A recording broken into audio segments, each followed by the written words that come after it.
大家好，我是邱平，我现在在湖北当阳。我身后这里呢是叫做关陵，就是关羽的陵墓啊。我们发现没有，关羽的陵墓啊，在很多地方都有。在河南洛阳有一个关陵，那个是树林的林，而这里呢是关陵，陵墓的陵，所以它这个就我们常说的头枕洛阳，身躯躺那个湖北当阳。这里呢就是埋葬身躯的地方。关羽的头颅跟身躯埋葬的地方是不一样的。今天我们就来看一座，它这个陵墓的规格呢，也是属于帝陵的规格。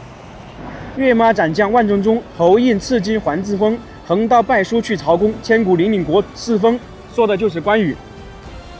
关陵呢，就是原称大王冢，是三国蜀将关羽的陵寝，已经有1700多年的历史了。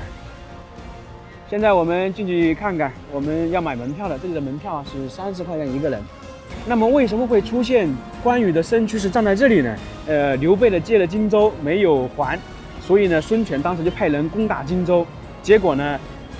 关羽呢大意失荆州，败走麦城，后来被吕蒙杀掉了。当时关羽去世之后，被那个吕蒙把头颅割下来。孙权呢知道这个事情呢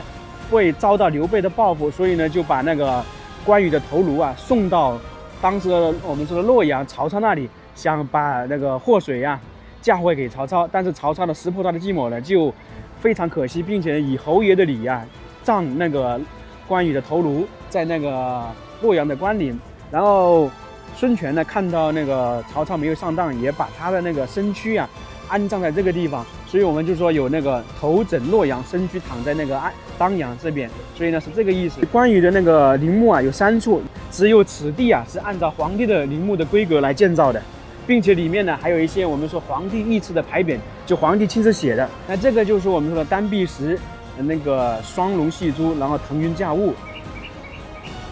一进来就发现一个神道碑亭，它这个陵墓呢跟那个明清的很像啊，像前面这一块碑啊，里面呢有很多我们说的那个各个朝代对关羽加封的封号。因为从宋代以来，关羽不仅为民间百姓广为敬奉，还为儒家、佛家乃至历代帝王所极力推崇。神道碑亭后面就是所说的十望柱，这个十望柱呢现在也损毁了，就简单的说一下。前面这个是一个石牌坊，是属于明朝嘉靖年间建的，上面呢牌坊还有10个字汉室忠良。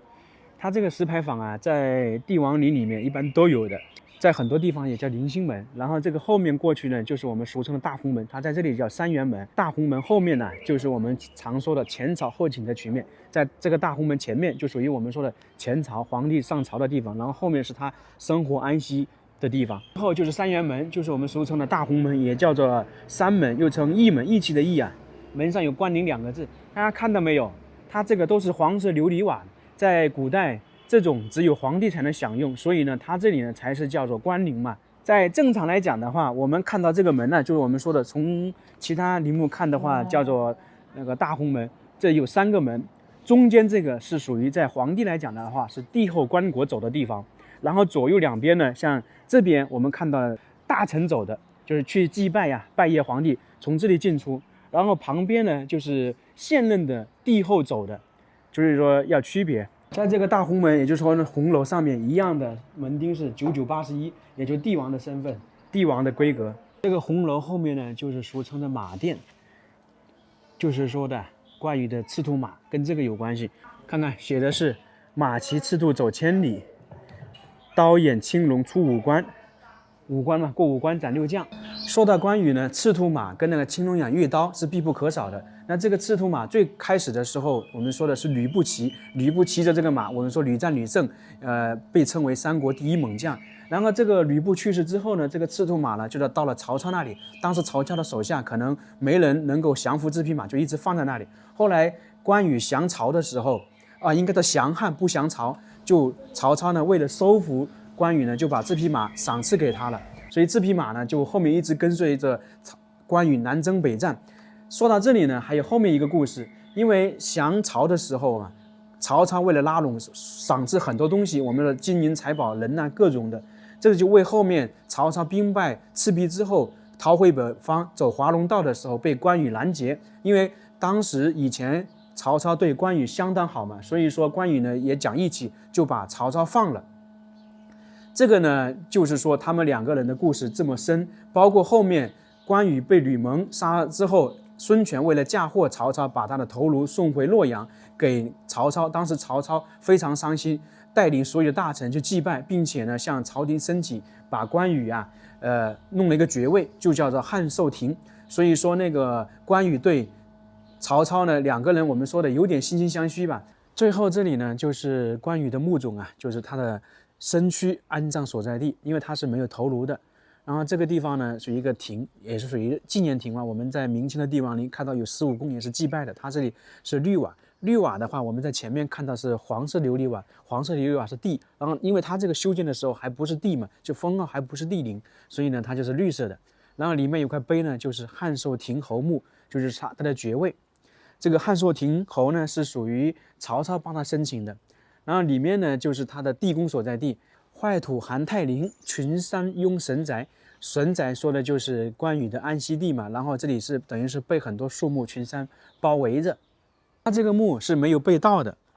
因为从古至今嘛，大家知道都追崇武圣，包括盗墓的人，我们说也是敬仰武圣，所以呢，一般是不会盗的。听说它里面的地宫是我们说的跟我们看的其他的帝陵安葬方式是不一样的。我们很多说是放在棺床上面的，它这里呢，反正听刚才的导游说它是属于一个悬棺，就是我们经常看《盗墓笔记》或者《鬼城灯》这一类的。清朝还是什么时候？那个时候听说这里地宫还能打开能进去，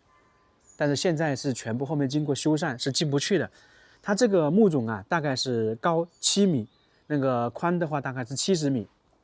我们看看沿着这个墓冢走一圈。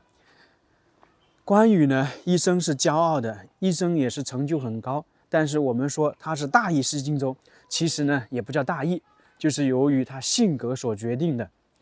关羽的这个关陵我们就大概看完了，他这里只埋葬了身躯大家如果要看他头颅的话，那个墓冢的话是在那个洛阳，但是洛阳那个有点争议很多人说那个不是，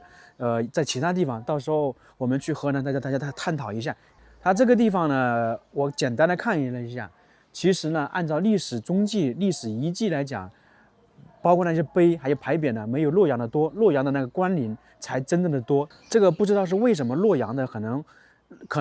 这个跟地理位置有关，然后离当时的明清的北京城又近，然后这个湖北的当阳相对来说远一点，所以很多可能皇帝呢去祭拜或者去那个我们说加封，可能就在那个洛阳的那个关陵。